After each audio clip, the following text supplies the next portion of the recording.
Yes, tunasonga mbele msikilizaji, na ni kwa nini Jennifer amejiamini sana mpaka kumwambia Kiran ya kwamba hakuna mwanaume anaweza kunigusa tena kwenye haya maisha kama kakaangu yupo hai. Hayupo, niamini mimi wangu.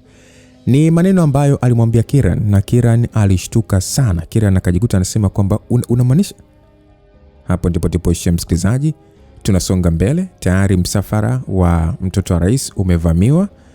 Na kuna mtu anayetagetiwa hapo kwa sababu anaamini atakuja kusaidia mdogo wake. Sasa vita itakuwaje kati ya huyo mtu pamoja na Jacobo? Langu jina Lucas Lumba, mtayarishaji ni Fabian Babuya. Sasa Kiran kabla hajamaliza swali lake kumuuliza Jennifer, vilisikika vilio vya watu kwenye moshi. Mpaka wale walinzi wa Kiran wakabaki wanashangaa kwa sababu wao ndio walivamiwa. Vilio vya wavamiaji ilimaanisha kuna mtu mwingine aliingia pale bila taarifa. "Aisee, hakikisheni mnawafikisha salama nyumbani."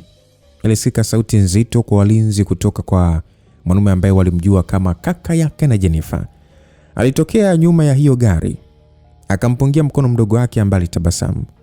Walinzi waliingia haraka na kuiondoa hiyo gari, wakabaki mtu mbili wakiwa wanatazamana katikati ya barabara huku moshi ukiwa umeanza kupungua taratibu.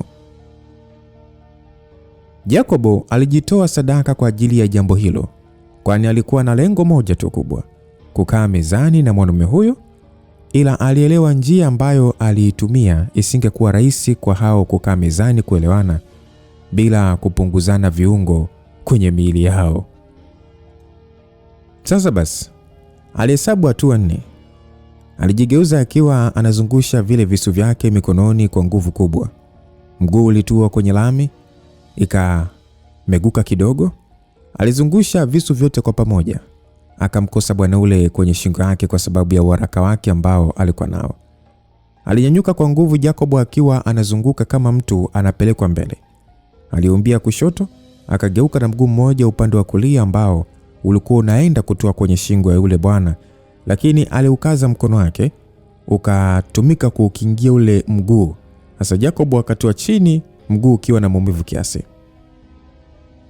Alinyoosha shingo yake na kwenda tena. Alikuwa anazunguka sarakasi nyingi akiwa na viagiza visu vyake kumfanyia kazi ile. Alifanikiwa kuigusa kwa mbali shati ya yule bwana, ila anataka kujiandaa kutua chini. Alihisi kama kuna upepo ulikuwa unaenda ule upande ambao alikuwepo yeye. Alijivuta nyuma, akafanikiwa kuukwepa mkono mzito ambao ulimpuliza usoni, lakini hakufanikiwa kukwepa mguu ambao ulikuwa unaenda kuvunja kiuno chake.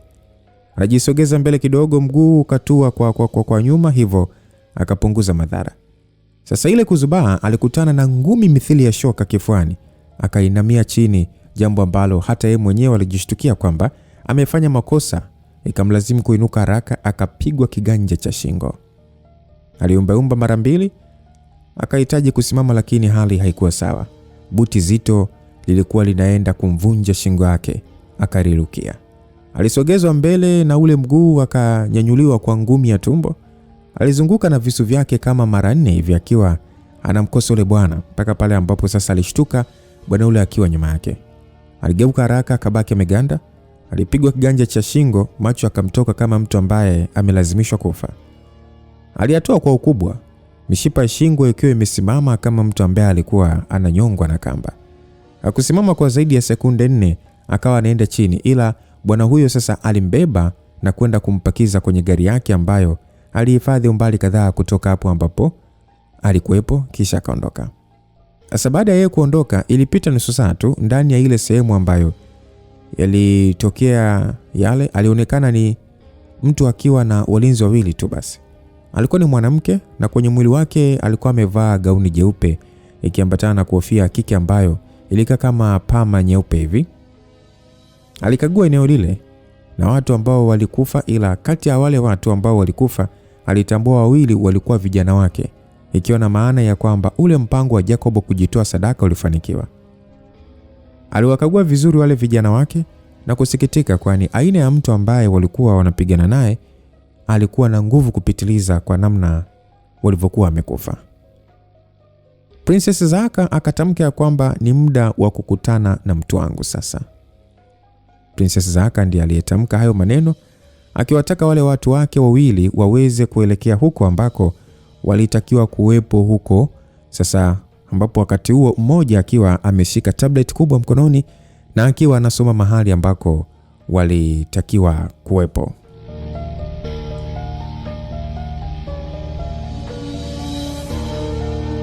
Sasa saa moja baadaye, yani baada ya lile tukio la uvamizi kutokea barabarani, Jacob muda wa burudani ulikuwa umemwishia. Hakuwa na sababu ya kuendelea kupumzika wakati alikuwa amehatarisha maisha ya watu wengine. Hivyo aliamshwa kwa lazima baada ya kuwekwa barafu usoni. Alishtuka akiwa na hema kama alifumwa vile. Hofu ilizidi kutanda kwenye sura yake ambayo ilikuwa inatokwa na jasho na kutetemeka kwa wakati mmoja. Aliandaa mpango ambao hata yeye mwenyewe hakuwa na uhakika nao wala imani nao, kwani alicheza kamari ya kubeti maisha yake na lolote lingewezekana kwenye hayo yote ambayo yalikuwa yanafanyika.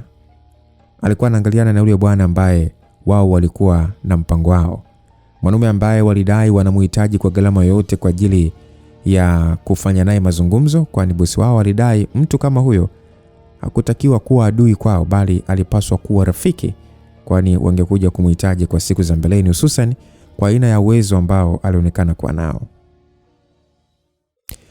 Sasa naomba nisikilize kwa makini. Mara ya kwanza nilikuona kwenye harusi ukiwa na kamera. Mara ya kwanza nilihisi unaweza kuwa mpishi wa kawaida tu au mhudumu, lakini baada ya kuona macho yako niligundua kuna kitu hakikuwa sawa. Ila kwa bahati mbaya ulikuwa makini sana. Hatukuonana tena baada ya pale. Unaweza kuniambia hata ile siku ulikuwa umekuja kumuoa dada yangu? Hapana, kama ningetaka afe ningemuoa siku ile. Usingeweza kufanya tukio kama hilo sehemu kama ile kwa sababu ulijua huwezi kuingia na silaha, lakini pia usingetoka ukiwa hai hata kama ungejaribu kufanya hivyo. Kwa hofu ambayo upo nayo inamaanisha unapenda maisha yako. Hivyo sio mtu ambaye unaweza ukajitoa sadaka ya kuua mtu kisha na wewe uwawe hapo hapo. Kama haukuja kumuoa dada yangu, nini ilikuwa ni sababu ya wewe kuwepo pale? Swali la pili lizidi kumtisha, kwani bwana yule alikuwa akibadilika muda ulivyokuwa unazidi kwenda. Basi alikutana na kisu cha kwenye paji kikawa kinanyongwa. Unaona kama mimi ni mpambe wako, si ndio? Au mfanyakazi tu ambaye upo hapa kwa ajili ya kumfurahisha akifanya vituko, si ndio? Hapana. Ongea. Jibu maswali ambayo nimekuuliza. Basi jamaa alizamishiwa kisu kingine ambacho kilichomelewa ghafla na kusogezwa kwenye jicho lake kwa nguvu. Jamaa akajibu kwamba nilikuja kwa ajili yako wewe. Jacobo aliropoka kwa sauti akiwa anatetemeka. Okay. Mimi nipo hapa, tumekutana. Kwenye lile zoezi la kumuua Kiran, baada ya wewe kumsaidia, tulibaki tunawaza kwamba anaweza kuwa nani mwenye ujasiri wa kufanya jambo kama lile. Baadaye ghafla tukasikia tu kwamba Kiran anaenda kuoa tena mwanamke ambaye yeye alimfanyia unyama mkubwa. Tukajua tu nyuma yake kuna mambo ambayo sio kawaida. Isingewezekana kirahisi tu rais aweze kukubali kumwozesha mwanae kirahisi tu vile bila sababu, na wote tunajua namna rais alivyojipa umuhimu mkubwa na madaraka makubwa. Kila kitu kinafanyika kwa yeye kutaka. Kwa hiyo pale hakukuwa na kawaida, ndio maana tukahitaji kufahamu ni mtu gani ambaye aliyabadilisha mawazo ya rais haraka namna ile na nini hasa. Kwa hiyo hapo hesabu za haraka ziligota kwa ndugu wa Jennifer. Kama Kiran alimkana Jennifer mara ya kwanza, maana yake kwa mara ya pili hakuna chaguo lingine la kufanya hivyo. Kwa hiyo tukawa na uhakika kwamba wewe Jennifer ni ndugu yako. Sasa kwenye historia maisha yake yote hakuna maisha ya mtu mwingine, na kwa bahati mbaya kabla ya harusi hatukuwa tunakufahamu, hivyo ile ilikuwa ni mara ya kwanza kukuona. Tulitaka kujua tu unaonekanaje, una nguvu gani, wewe ni nani hasa, ulikuwa wapi na una nini mpaka rais akubali kufuata kile ambacho unakitaka wewe. Ndio ilikuwa sababu ya mimi kuja pale ambapo nilikufuatilia mpaka kule ambako ulikutana na wale maafisa usalama ambao walitumwa kukuchukua kwa mabavu, ila mwisho siku ukawaua baadhi na kuacha wengine hai. Baada ya mimi kurudi makao makuu ndipo nikakaa na bosi wangu ambaye niliamua kujitoa sadaka ili uweze kufanikiwa kuonana na wewe. Yaani umehatarisha maisha ya mdogo wangu ili tu bosi wako aweze kuonana na mimi, si ndio? Kama ningetaka kumuua angekuwa amekufa mpaka sasa, kwa sababu nilikuwa najua gari ambayo alikuwepo, kwani ndani ya ulinzi wake kulikuwa na mtu wetu ambaye kwa bahati mbaya nimemuua pale ili kuwa ushahidi. Sasa unahisi kwa nini sijamuua? kwa sababu ulitaka kukutana mimi, si ndio? Sio mimi, bali bosi wangu. Na ulijuaje kama mimi naweza kuwepo sehemu kama ile? Kwa jaribio la kwanza la kumuua Kieran ambalo halikufanikiwa, tulitambua wewe ni mtu makini ambaye unaelewa jaribio kama lile lazima lingejirudia tena tu, na tulikuwa na uhakika usingeweza kuamini ulinzi wa Kieran. Hivyo ili kumweka mdogo wako salama kwenye mazingira kama yale, ilikuwa lazima uwepo karibu. Hivyo kwenye kushambulia ule msafara ilikuwa ni kukuita wewe uweze kuja ili unikamate. Kwa ulipanga ni ukamate ndio sehemu ya kukutana na bosi wako, si ndio? Ndio. Sasa kipi kimekufanya uhisi ukikutana mimi nitakubali kuonana na huyo bosi wako? Nilijua uwezi kukubali. Sasa pointi ya kujitoa sadaka na kuja kufia kwenye mikono ya mtu kama mimi ni ipi sasa? Kwa sababu muda mfupi tu anakuwa hapa. Nani? Bosi wangu. Yule mwanaume alimwangalia Jacob kwa makini na kumvua shati yake kwa nguvu, ambapo karibu na bega lake kulikuwa na mionzi midogo ambayo ilimpatia ishara ya kuwa kile kilikuwa ni kifaa kwa ajili ya mawasiliano. Inaonekana mlijiandaa kuweza kukutana na mimi. Basi nadhani ni muda wa mimi kukuua wewe na huyo bosi wako. Unaweza ukafanya tu unachokitaka. Mimi sina uhakika kama kuna mtu wetu hata mmoja ambaye anaweza kukuua wewe, lakini kabla ya kufanya hivyo uongee kwanza. Nataka kuongea nini na mimi? Hilo sasa ni juu yake. Mimi simpangii nini anatakiwa kuongea, ila nina uhakika tu mnaweza kufikia makubaliano aina moja. Mimi na bosi wako tufikie makubaliano aina moja? Hivi unanifahamu mimi? Mpaka muda huu hata jina lako tu silijui. Sasa kipi ambacho kinakupatia imani hiyo? Sina imani kama unapenda kuona ambayo yanaendelea kwenye taifa hili. Na unaongea kama nani Kosuelo? Kama raia tu mwenye uchungu na nchi yake. Kama raia ambaye natamani kuona kila mwanamke anaishi maisha bora kama ambavyo unatamani kumuona dada yako akiishi. Lakini pia hili ni taifa ambalo linapaswa kuwa sehemu ya amani na furaha kwa kila mtu, na sio sehemu ya watu kuanza kumwogopa mtu fulani kwa sababu tu ana nafasi kubwa sehemu au mahali. Huyo ndio mimi ambaye naongea hapa. Vipi, unaona mimi najali kuhusu hilo? Unajali ndio, na ndio maana upo hapo kwa ajili ya dada yako. Hakuna binadamu ambaye anaweza kuruhusu watu ambao anawapenda wakafa ama kufanywa mambo mabaya wakati huo ana uwezo wa kusaidia. Ni lazima tu atatumia kila nguvu ambayo anayo kuhakikisha anazuia jambo kama hilo kuweza kutokea, na ndio sababu ya mimi na wewe kuweza kukutana. Nyewe watu ni akina nani hasa mpaka mmejipa majukumu kama haya? Mimi nimepoteza watu wengi sana ambao kwangu walikuwa kama familia. Sababu ya hayo ni rais na kundi lake ambalo lipo tayari kufanya lolote ama kumtesa Mtanzania yoyote ili tu malengo yao yaweze kutimia mezani pao. Wakuu wa mikoa ama waziri wa bunge, wanasheria, wanahabari, hata wale maprofesa ambao tunategemea kama taifa kwamba wanaweza kutupeleka mbali zaidi, wote hawajali tena kuhusu uhai wa watu. Kila mtu anawaza tu salama wake na familia yake. Kila mtu analiwazia tumbo lake tu. Basi hivyo sidhani kama kuna maana ya kuwa na sehemu mnapaita nyumbani alafu pakawa namna hiyo. Mnakuwa hamna tofauti na wale watu ambao wanaishi kama wakimbizi ama watumwa ndani ya ardhi yao wenyewe. Sasa bado hujajibu swali langu. Nyinyi akina nani? Barikiwa. Lengo lenu nini hasa? Kuirudisha nchi kwenye hali ya mwanzo, ambao ni nguvu zirudi kwa wananchi na mamlaka ambazo zimewekwa. Tunataka kuona kuna mipaka ya nguvu ambazo zipo. Kama hilo lingekuepo, hata shemeji yako asingekuwa anatafutwa ili aweze kuuawa, kwani babake angeheshimu sheria ambazo zipo na aliapa kuzisimamia. Kwa hiyo mliamini kama mkimuua Kieran mtafanya au yaishe? Lengo alikuwa kumuua Kieran mwanzoni. Sasa kwa nini mlikuwa mnataka kumuua sasa? Ni kwa sababu tulitaka baba yake apitie yale ambayo amekuwa akisababisha kwa wengine. Tulihitaji apate uchungu ule wa mtu kuweza kuumia kwa kupoteza wale ambao anawapenda. Kisha baada ya hapo naye mwenyewe angekuja kufa. Kwa hiyo lengo lilikuwa ni kumuua rais, si ndio? Ndio.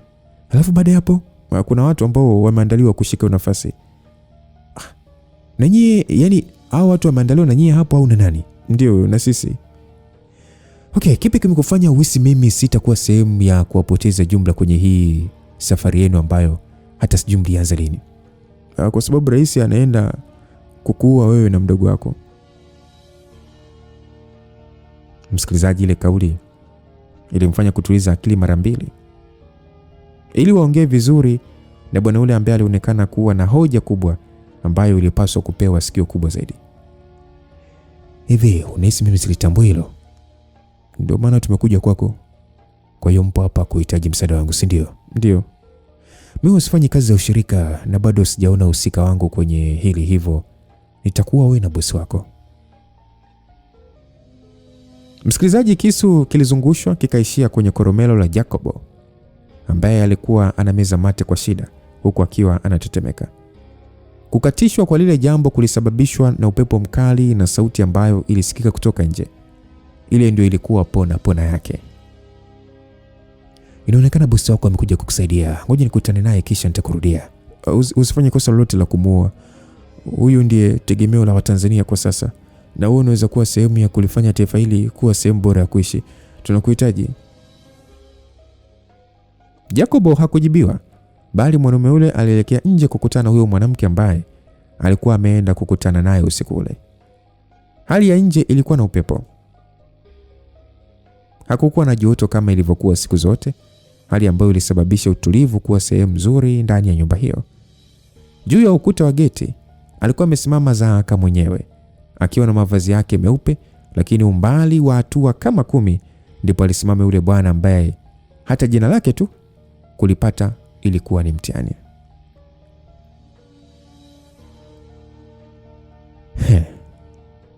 Mliwaza mbali kupata njia ya kuweza kunipata mimi, lakini nakupa nafasi ya mwisho kusaidia maisha ya kijana wako, kwa sababu ndani ya dakika 2 ambazo zinafuatia natakiwa kwenda kumuua, na ni kazi yako kuweza kunizuia kufanya hili. Maelezo yalikuwa ni mafupi tu ambayo alimfikia ule mrembo ambaye alikuwa anamwangalia bwana ule kwa makini. Hakuwa aina ya wale wanaume ambao alizoea kuwaona kwenye maisha ya kawaida. Alikuwa ni mwanaume ambaye alijua nini anakifanya na ni kitu gani alitakiwa kukifanya baada ya wakati ule kuweza kupita. Kisu kile chenye damu kilitumwa juu kule ambako alikuwepo ule mrembo. Aliruka hewani akawa anashuka taratibu, ambapo alikidaka na kukirudisha kwa nguvu kule ambako kilitokea. Yule bwana alikikwepa, kikaenda kutoboa ukuta mpaka eneo lile likawa linatetemeka. Kilionekana kutoka kwenye mikono ambayo ilikuwa na nguvu kubwa. Alitambua sababu ya yule mrembo kuwa kiongozi wa wale watu. Alikuwa imara. Asa Zahaka alitembea, lile vazi lake likiwa linaburuzika chini. Alijigeuza nalo kama kipepeo mzuri ambaye alikuwa anatembea angani kwa madaa. Yule bwana alishtukia akifunikwa usoni kwa kasi. Akiwa anahangaika kujitoa, alipigwa na kitu kizito shingoni mpaka kameza mate kwa shida. Alijipinda akarukia kwenye ukuta ambako alitua na kujizungusha, akaenda kutua nyuma ya yule mwanamke ambaye aligeuka kwa nguvu na kurusha kisu kikali kikamkosa yule bwana. Alinama yule mwanamke akiwa anazitoa sindano 2 ambazo zilirushwa kwa nguvu, lakini hazikumpata bwana ule. Wakatembea mpaka kwenye kona moja ambako yule mwanaume alirusha ngumi ikamkosa yule mwanamke, ikatoboa ile sehemu. Walikutana katikati, zirushwa ngumi. Zahaka karudi nyuma kwa maumivu, ambapo aliumba na kutembea kwa nguvu kubwa kumzunguka yule bwana ambaye alinyoosha mkono wake. Mrembo yule akakutana ngumi kifuani mpaka katapika damu. Alidunda ardhini na kwenda akiwa anajizungusha huku sasa anarusha visu vidogo, ambapo kimoja kilimkuta bwana ule kwenye bega, akarudi mpaka karibu na ukuta. Alijifanya kama anageuka, akajirusha sarakasi 4 za nyuma, akamkosa Zahaka ambaye alijirusha kwa mbele. Wakakutana katikati, kila mtu akiwa anageuka. Zahaka alipigwa kiganja kingine cha shingo, ila hata yeye alifanikiwa kuzamisha kisu kidogo kwenye mkono ule bwana ambaye ni kama alipata hasira kali kwenye uso wake. Alitembea kwa zigzag, akaenda mbele hatua kadhaa na kusimama, kisha akajigeuza, ambapo alianza kumfuata Zahaka kwa mateke, mikono ikiwa sasa chini, ambapo alipangua miguu kadhaa, ila mmoja ulitoa kifuani akarushiwa mbali, lakini ile mikono ambayo ilikuwa chini iliokota visu, ambapo kimoja alikirusha kwa nguvu. Zahaka akakikwepa, kikakita pembeni yake kwenye ukuta. Kama kingempata angekufa pale pale. Wakati anageuka baada ya kuangalia kile kisu ambacho kilimkosa, alitambua anatazamana na kisu mbele yake. Shingo yake ilikuwa halali ya yule bwana, kama alikuwa anahitaji kumuua. Kama mimi nimekushindwa, maana yake hakuna kijana wangu hata mmoja ambaye anaweza kukuzuia wewe kufanya kile ambacho unataka. Una hakika unataka kuua watu ambao wanapambana kuliweka sawa taifa hili? Zahaka aliongea muda huo na hema, tena kwa sauti ya upole lakini kwa kujiamini. Kwake kufa haikuwa hadithi mpya, ni jambo ambalo alijiandaa nalo tangu siku anaingia kwenye hiyo kazi. Wewe ndio kiongozi wa hawa watu? Umeshtuka kwa sababu mimi ni mwanamke? Ni sababu ya kwanza. Sababu ya pili, wewe ni mdogo kuwa kwenye nafasi kama hiyo. Kuna raha duniani. Yaani dunia ikikuchukulia poa tu kama mimi, kuna raha sana. Ni nafasi kubwa ya kufanya mambo makubwa zaidi kwa siri, kwa kuwa hakuna mtu ambaye anakuwa anakujali au ana muda na wewe. Na ndio muda ambao tunautumia kufanya mambo makubwa kama haya. Unahisi kukutana mimi ni jambo kubwa? Ni hatua kubwa kwangu, kwani nakuhitaji kwenye kundi langu. Mimi siwezi kuwa sehemu ya watu wako. Hivyo mbebe kijana wako na uondoke hapa. Endelea na kile ambacho mlikuwa mnakifanya. Tamizogo kwa sasa anatafuta namna nzuri ya kuweza kukumudu, na baada ya hapo atakuua. Unalitambua hilo? Ndio, nalitambua. Sasa kwa nini unataka kumlinda mtu wa aina hiyo? Kuna mahali nimesema namlinda? Kuhitaji mtu kama huyo awe hai kuna tofauti gani na kumlinda? Unachokitaka wewe nifanye kazi yenu. Mimi siwezi kufanya hilo. Kama tungekuwa tunahitaji hizo sifa, tusingefanyia mambo yetu gizani. Tungekuwa tunahitaji kuonekana na watu, ila hatujawahi kufanya hivyo, ikiwa na maana ya kwamba tunafanya kwa ajili ya taifa hili. Na haya mambo hayajaanza sasa. Tunarudi nyuma mpaka kwa rais wa zamani ambaye ndiye aliyetengeneza huu mfumo ambao nimerithi kwa baba yangu, na ndiye aliyenifunza haya yote mpaka leo mimi na wewe tupo hapa. Umesema rais wa zamani? Ndio, alikufa miaka mingi. Sasa kama alikufa miaka mingi, alianzisha vipi hili? Rais wakati ule Bwana Migos Zanda alijua ametengeneza mfumo mbovu ambao kama angetokea rais mwenye tamaa kama ambaye tupo naye kwa sasa, angeweza kuifanya nchi nzima kwa yake. Kwa hiyo hilo ndio tatizo kubwa lilopo. Rais anaamini bila yeye hakuna Tanzania. Sasa baada ya kutambua hilo, alikuwa na muda mfupi kwenye madaraka ambayo ulikuwa umesalia, muda ambao ulikuwa umesalia ni mfupi kwake. Ndipo akaamua kutengeneza mfumo ambao hata ikitokea siku viongozi wakaamua kujimilikisha nchi, kuwe na namna ya kuweza kuwazuia ama kuizuia hatari. Na moja ya mazao ya huo mfumo ni sisi hapa ambao ndio tumebaki kwa sasa, na tunatakiwa kuikamilisha hii kazi haraka. Nani anaenda kuwa rais baada ya Tamizogo kufa? Ni ya kiongozi. Ni ya kiongozi ambaye ni mwanasheria mkuu? Ndio. Una uhakika na unachokifanya bibie? Ndio maana nipo hapa. Kwa sasa unaweza kumchukua kijana wako ukaondoka naye. Tutakutana wakati mwingine. Basi mwanaume alianza kuondoka, huku akipishana na walinzi wawili wa Zaka ambao wao walikuwa nje na hawakuruhusiwa kuingia ama kuingilia pambano hilo wala mazungumzo ya hawa watu. Basi Zaka aliuliza kwamba bosi, unaona kama inawezekana? Zaka kajibu kwamba ndio, kakubali, ila hajasema moja kwa moja, lazima tu muda sio mrefu anaenda kukubali. Zaka alikuwa na kadi kwenye mkono wake. Ile aliiba wakati wanagusana na yule bwana, huku sasa akiwa anavuja damu kwenye mdomo wake na puani. Ila hata hakujali zaidi ya kulisoma jina ambalo lilikuwa kwenye ile kadi. Jina liliandikwa Romeo Martin Lawyer. Zaka akasema kwamba hatimaye leo nimekufahamu. Alisoma jina lile kwa sauti ya chini ambalo lilionekana kuwa la mwanasheria, kisha akawataka wale vijana wake waende ndani kumtoa Jacobo waweze kuondoka.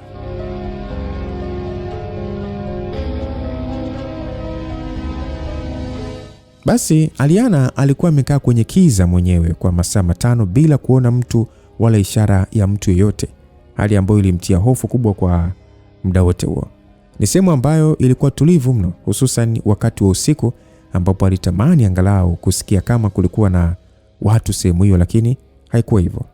Upweke ulimfanya kuwaza yale ambayo yangeenda kumtokea, ambapo kwake alitambua ilikuwa ni lazima aweze kufa tu.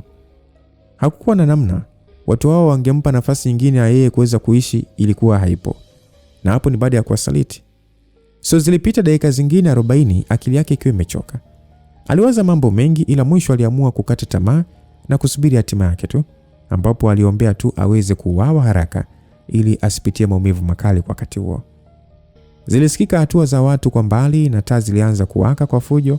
Mpaka sasa akafumba macho yake.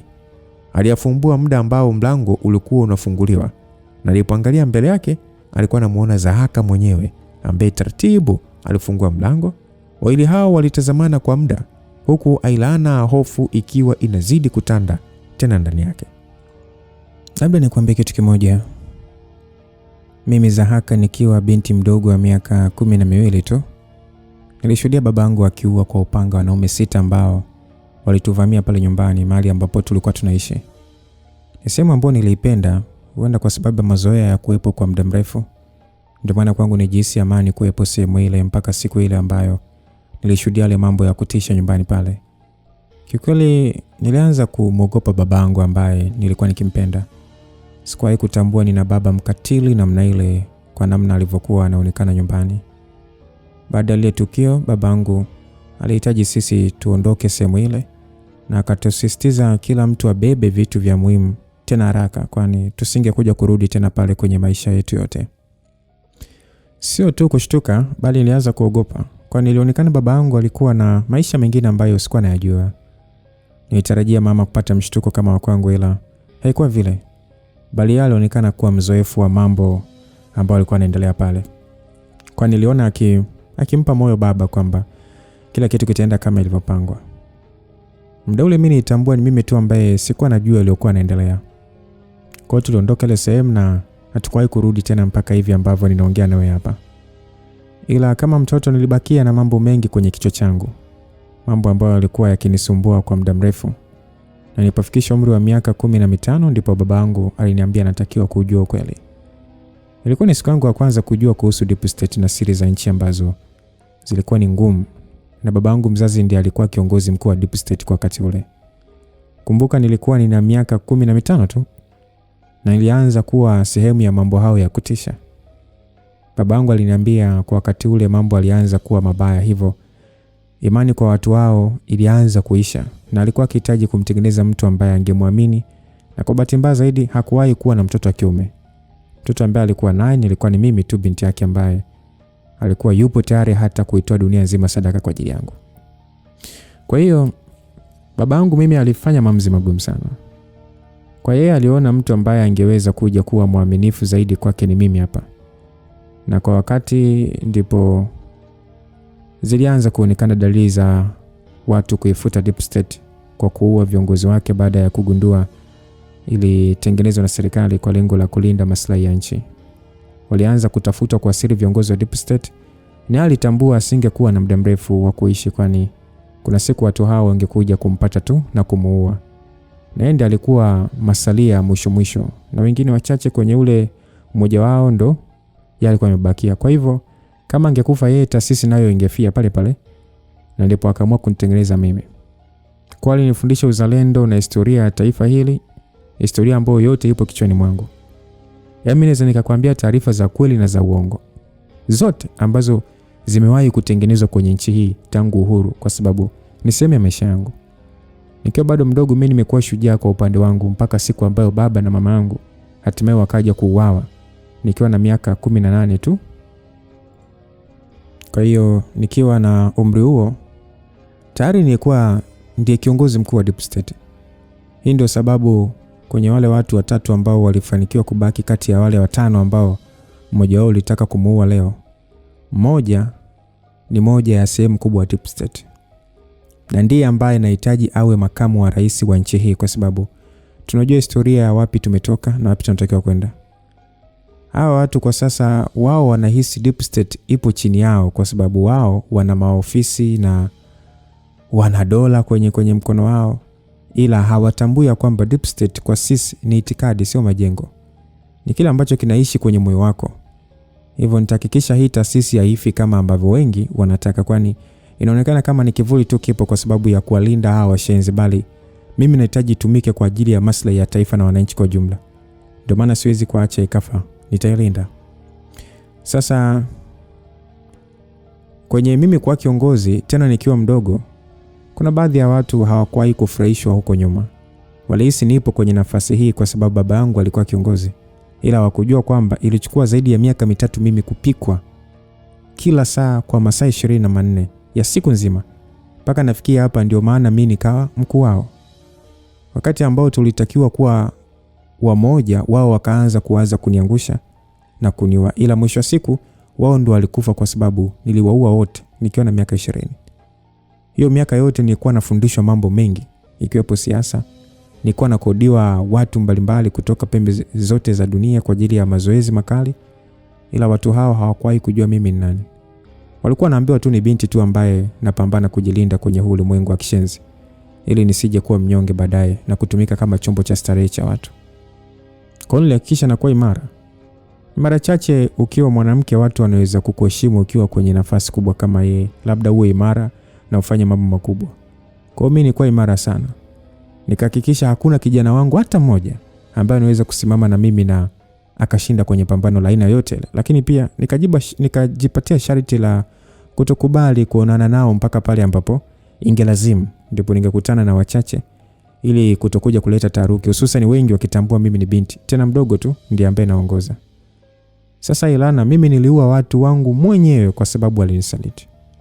Unahisi kwa wewe hapo nitakufanya nini binti mwenzangu ambaye nilikuwa na mipango mikubwa na wewe?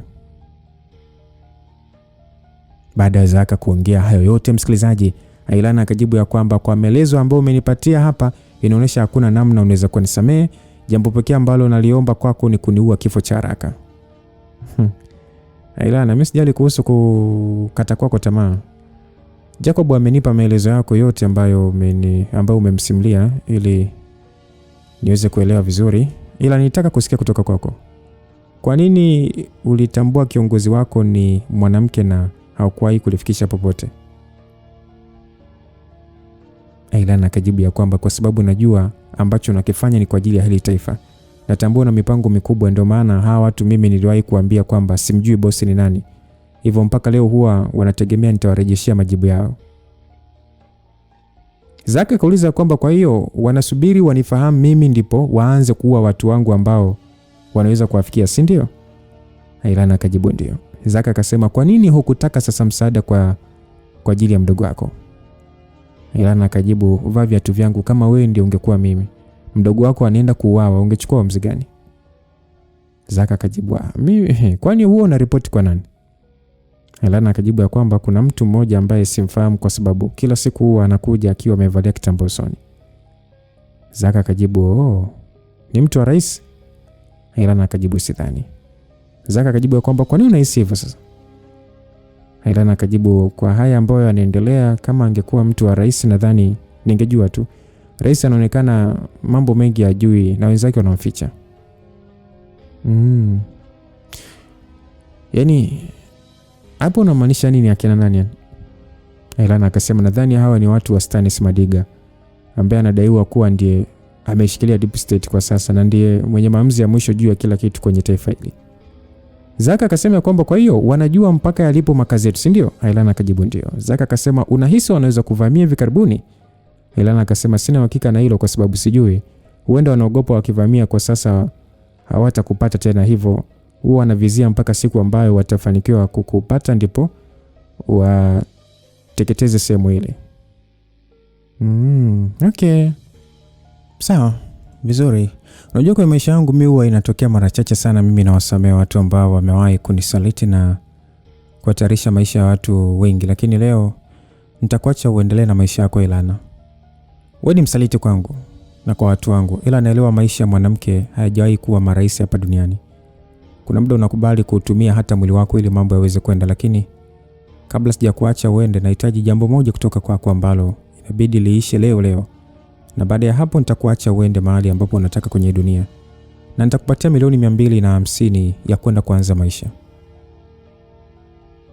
Ilana alimeza mate akiwa haamini kama kweli alikuwa amepewa nafasi nyingine ya kuishi. Alitambua ni lazima afe kwa namna yote ile. Ilana akajibu nipo tayari. Sawa, nahitaji wasiliane na huyo mtu wako na umwambie umefanikiwa kumjua bosi wako ni nani.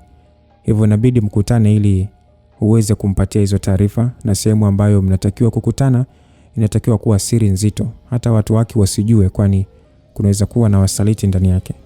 Kazi yako inakuwa imeishia hapo tu. Japo utaimalizia kwa kwenda kuonana naye kweli, ndipo mimi nitakuja kumchukua huyo bwana. Ilana alijibu sawa boss. Ilana bado hakuwa na uhakika kama alikuwa anapona kwenye mikono ya huyo dada. Historia yake kama mwanamke ilikuwa ni nzito na ya kutisha. Hivyo alitambua haikuwa rahisi kwake kupona mbele ya mtu wa namna hiyo. Yaani ilikuwa ni kama bahati kubwa sana.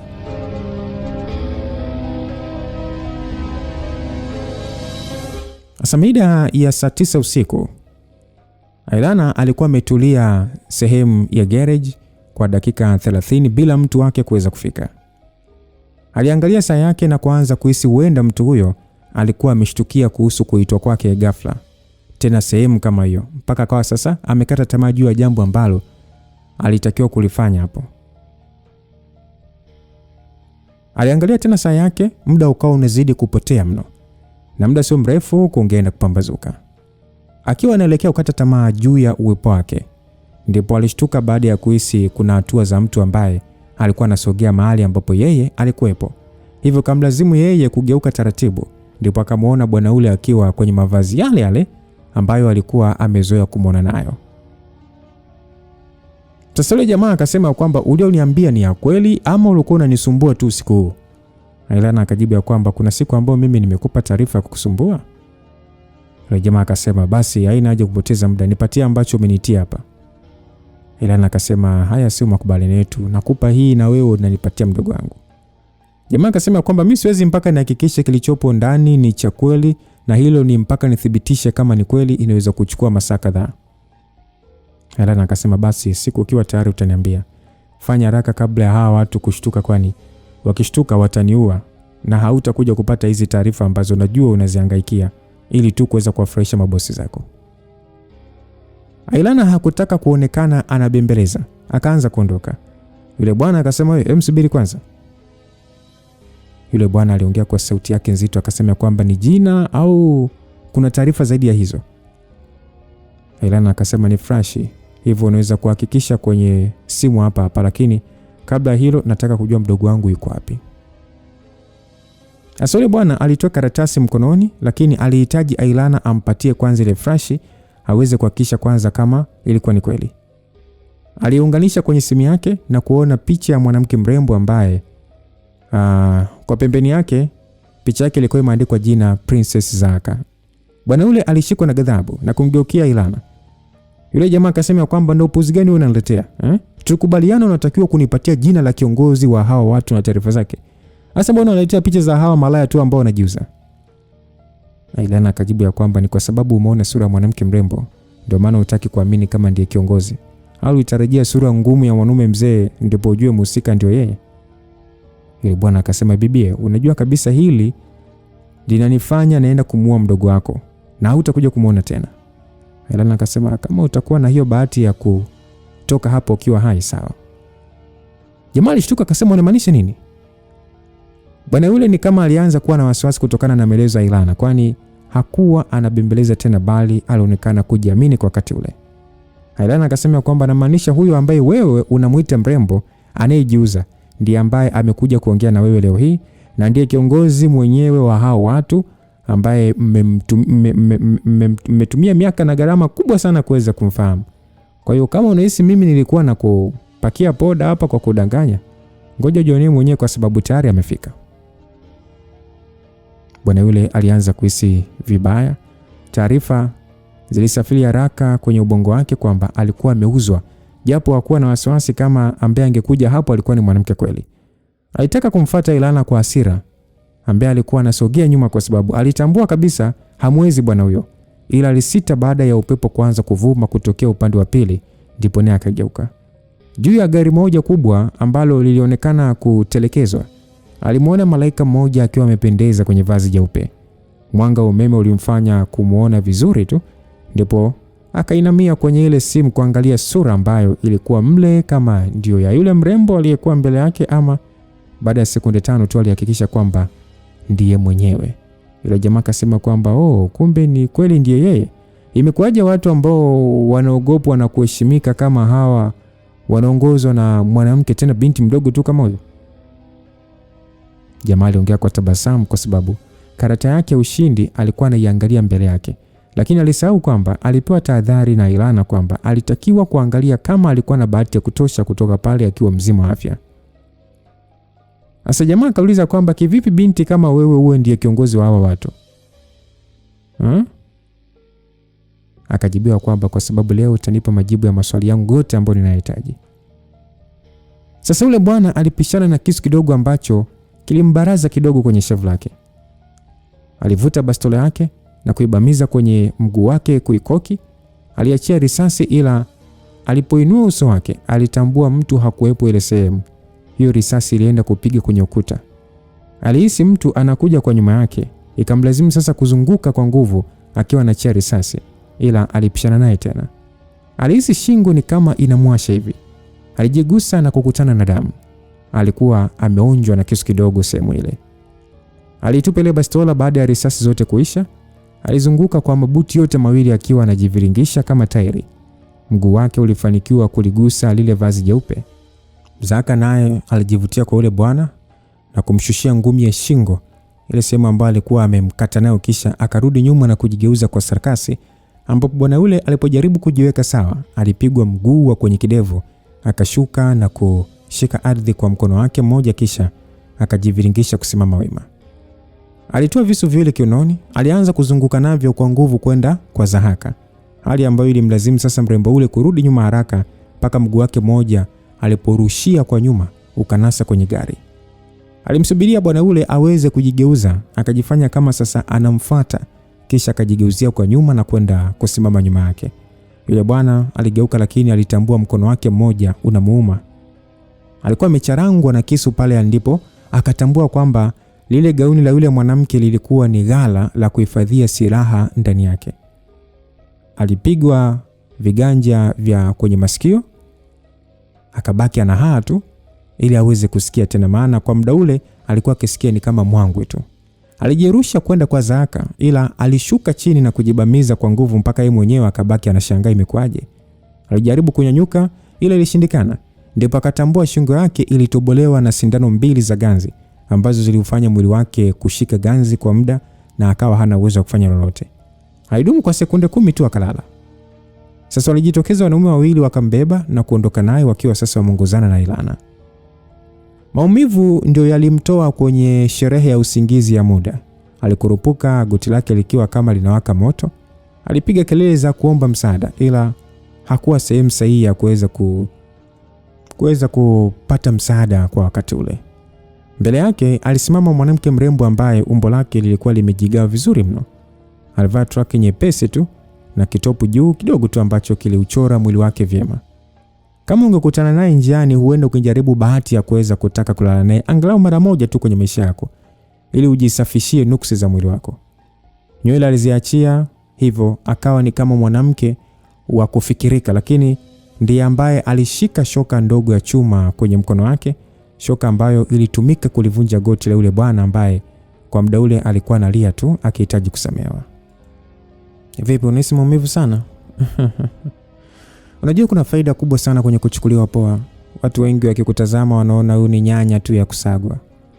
Wewe sio wa kwanza kufanya hivyo. Kuna wanaume kadhaa pia nimewahi kukutana nao kwenye maeneo ya starehe, hususan nikiwa na shida na mtu fulani au nikiwa nakusanya taarifa fulani. Wamewahi kuhisi mimi ni malaya ambaye najiuza. Mwisho wa siku wakataka kutumia nguvu kunibaka. Nasikitika kuona kwamba watu aina hiyo huwa na waua kwa sababu wanashindwa kutambua nini thamani ya mwanamke kwenye haya maisha. Kuna wakati lazima kuna watu wajifunze kwa namna ngumu, na lazima apatikane mtu wa kuwakumbusha mambo hayo kwa namna ngumu. Nadhani ndio maana Mungu alinileta mimi niweze kuwepo hapa duniani. Ila kwa leo na kuhakikishia, hatupo hapa kuzungumzia urembo wangu, umri wangu, wala sababu za mwanamke kwa kiongozi wa taasisi kubwa asiri kama hii, bali tupo hapa kwa ajili yako, na tuna muda mrefu kidogo wa kuongea kwa sababu ndio kwanza kumepambazuka. Na huyo mdogo wa Ilana tunatakiwa kwenda kumchukua usiku. Hivyo leo ni mimi na wewe tu hapa. Labda kama nitapata ambacho ninakitaka kwa muda ambao nautaka mimi, ila vinginevyo amini hii sura isije ikakudanganya, kwa sababu ndani yake kuna mwanamke mwenye roho mbaya sana kuliko hata huyo shetani ambaye huwa anasingiziwa baadhi ya mambo ambayo hata yeye mwenyewe anashangaa aliyafanya sangapi. Msikilizaji, kabla ya mahojiano kwanza alipewa elimu na onyo namna ya kuweza kutumia mdomo wake na kufanya yeye kuwa na maisha salama sehemu ile, kwa sababu vinginevyo ingeenda kuwa hatari kubwa kwake. Wakati anapewa onyo, tayari goti moja halikuwa na kazi zaidi ya kuvuja damu tu, ambapo Zahaka alienda kubeba spirit ya kutosha akamwagia pale ili bwana yule asiendelee kumwaga damu nyingi zaidi. Alipiga kelele kwa maumivu makali ambayo aliyapata mpaka udenda ukaanza kumtoka, ila hakutakiwa kulala. aliwekewa video moja aweze kuitazama kwa umakini, ndipo wawili wale waanze mazungumzo yao. Sasa kwenye ile video kuna watu walikuwa wanauawa, wanabakwa, waandishi wa habari walikuwa wakiteswa na vifaa vyao vya kazi, lakini pia kuna watu ambao walikuwa wanabembelezwa, yani wanabembeleza kupatiwa nafasi za maisha, ila hakuna hata mmoja ambaye alikuwa anawasikiliza.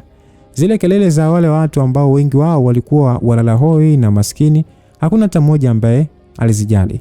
Watu ambao walivalia sare za jeshi la polisi, jeshi la wananchi na wengine wakiwa na nguo nyeusi ndio walikuwa wakitekeleza mauaji na matukio yale ya kutisha, mpaka ilipofikia hatua ya bwana mmoja kutaka kukata kichwa cha baba wa familia na mama wa familia mbele ya macho ya mtoto, kisha akawaambia kwamba kama wangekuja kuonekana mahali popote, hilo jambo angekuja kuwaua kwa mkono wake mwenyewe.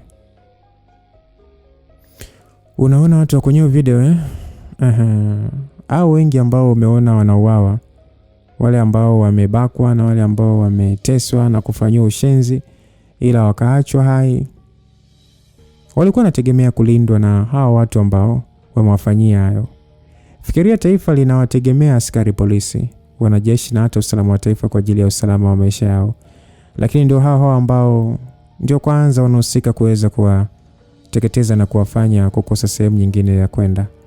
Hebu vaa viatu vya hao watu alafu uniambie, ungekuwa wewe, familia yako ama ndugu yako anafanyiwa hayo, ungefanya nini? Ila kwa bahati mbaya wewe hauwezi kunijibu.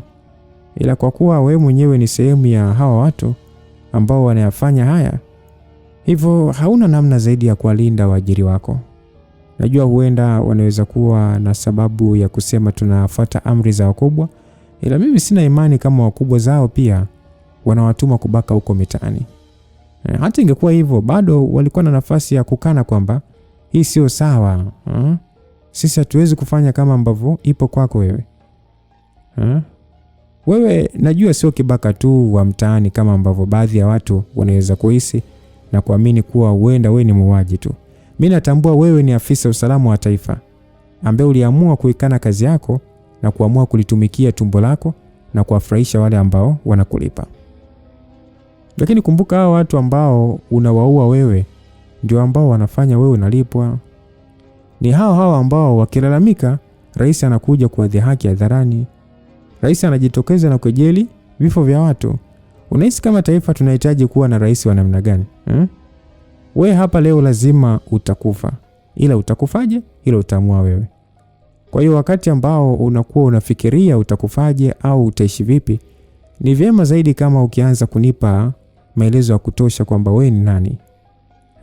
Huyo mtu umemuhifadhi wapi na nani ambaye unamfanyia kazi? Na mpango unaofuata ni upi? Litakuwa ni jambo ambalo litakufanya ufe kwa amani, tena bila haraka yoyote, ila vinginevyo unaweza kujutia kukutana na mwanamke mrembo kama mimi. Nakusikiliza. Zungumza. Naitwa Yona Yangisoni. Ni kweli mimi ni afisa usalama wa taifa ambaye nimeifanya kazi hii ya mauaji kwa miaka mingi. Nikizihitaji taarifa huwa na tumia njia ya kuwazunguka wahusika, kama kuwaingiza kwenye dawa za kulevya ama kwa kutumia ndugu zao kama Ailana kuweza kupata taarifa ambazo wanazihitaji mimi kuweza kurahisisha kazi yangu ambayo kwa muda mrefu imekuwa ya mafanikio makubwa. Mtu ambaye na ripoti kwake simjui kwa sababu huwa nakutana naye akinitafuta mwenyewe tu na hajawahi kuonyesha sura yake hata mara moja, ila ni sehemu ya watu wa Stanis Madiga ambaye ndiye tajiri mwenyewe aliye nyuma ya haya mambo yote na wenzake. Huyu bwana ana nguvu kubwa kiasi kwamba hata katiba ya taifa hili ni upumbavu tu kwake. Sheria ndio inamtii yeye. Anaweza kusema jambo likawa anavyotaka yeye bila kujalisha kama lipo sahihi kisheria au alipo sahihi. Na hakuna mtu hata mmoja ambaye ana ujasiri wa kuweza kumbishia jambo ambalo analitaka yeye, zaidi tu ya kutekeleza tu. Kwa hiyo huyu bwana ambaye huwa na ripoti kwake ndio huwa anaenda kukutana naye moja kwa moja kumpatia taarifa, japo sio taarifa zote huwa anazifikisha kwao. Wewe mtulia. Una maana gani kusema hivyo? Sio kila taarifa huwa zinafika kwao. Kwa mfano hawajui kama Ilana anafanya kazi chini yangu, kazi ya kunipa taarifa, wala nina mdogo wake. Kwamba ile jambo nalifanya we mwenyewe tu, si ndio? Ndio. Kuendesha shughuli kama hizi ni gharama kubwa. Wewe unatoa wapi pesa za kukamilisha mambo yote haya? Hawa watu wana pesa nyingi mno. Karibia kila kodi ambayo inaingia wana pesa yao. kila mradi wa nje ambao unaingia nchini wana pesa zao. Hivyo huwa hawaoni shida kumwaga pesa nyingi sehemu ambayo wanaamini inaweza kuwa na faida kwao. Hivyo hata mimi huwa nawadanganya, nina vijana mpaka 10 chini yangu ambao nawalipa ili kazi ziende vizuri. Kwa hiyo fungu linatoka kubwa ambalo linanifanya naishi vizuri, lakini pia mimi mwenyewe kuna wafanyabiashara ambao nawafanyia kazi huwa wanalipa pesa nyingi tu, na wengine huwa wanalipia ili wawe salama kutoka kwangu, maana nikiamua nawaharibia tu kwa muda mfupi. Sasa kwa nini haukuwa ukiwapatia taarifa zote juu ya yale ambayo yalikuwa yanaendelea? Watu wa namna hii hawana mtu wa kwenda naye muda mrefu kwenye haya maisha. Pale ambapo unaamini wanakupenda wewe, wakishaona hawana uhitaji na wewe tena, wanakuua kwa sababu unakuwa na taarifa nyingi zaidi. Hivyo hata mimi nilijua kuna siku angekuja kuhitaji kunipunguza. Hivyo nikajiami mapema, kama ikitokea siku hiyo watajua nina taarifa zingine nyingi ambazo wanazihitaji, na hiyo ndio itakuwa njia yangu ya kuweza kuishi tena na kuwa hai kwenye ulimwengu ambao niliuchagua kuishi. Kwa hiyo na watu wako wa siri ambao hata viongozi wako hawajui, si ndio? Ndio. Mdogo wake Elana yuko wapi? Yupo huko Masaki huko. Kwenye mfuko wangu kuna kikaratasi ambacho nilitaka kumpatia muda ule, ndicho kina maelezo mahali alipo huyo mtoto. Kwa hiyo mpango wa hao watu kwa sasa ni upi? Ni kuua kila ambaye wanahisi anaweza kuwa hatari kwao. Wameanza kuwa kuanzia wapinzani wao kwenye siasa. Wengine siku za hivi karibuni mtasikia wakipewa kesi ambazo hazieleweki. Kikubwa tu wasiwe na sehemu ambayo inaweza kuonekana kama hatari.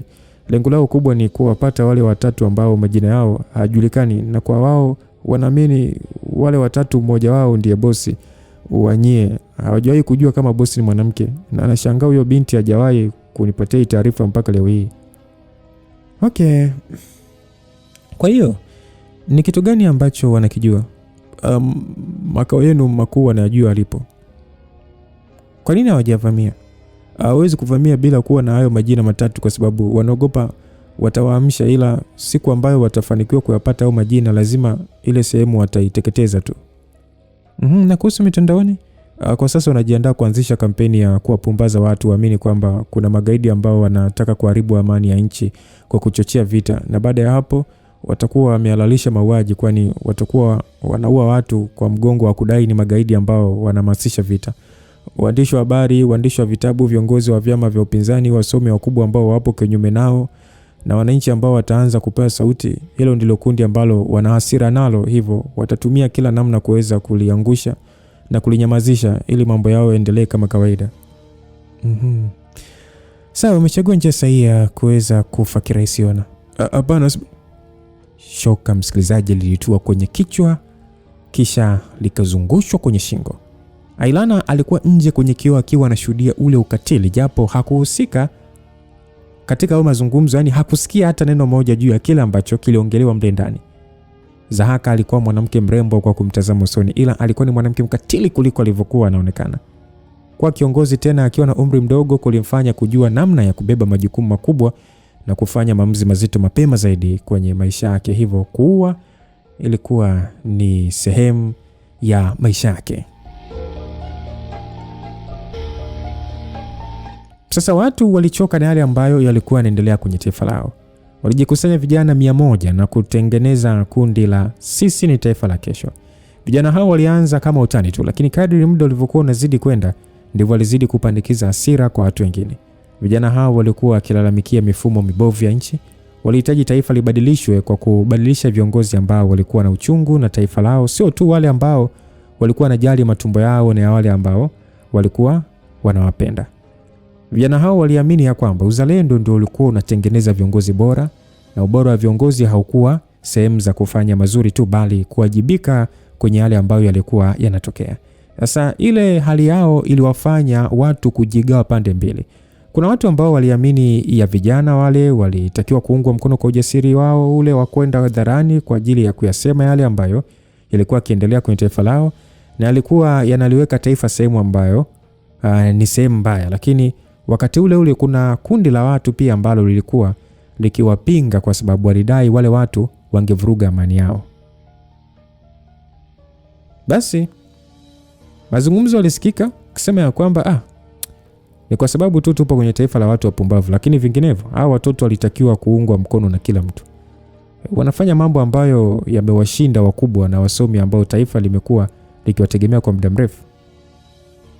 Huyu mtu aliyeuliza hivi akaulizwa kwamba wewe unaamini hao watoto wanafanya kitu sahihi?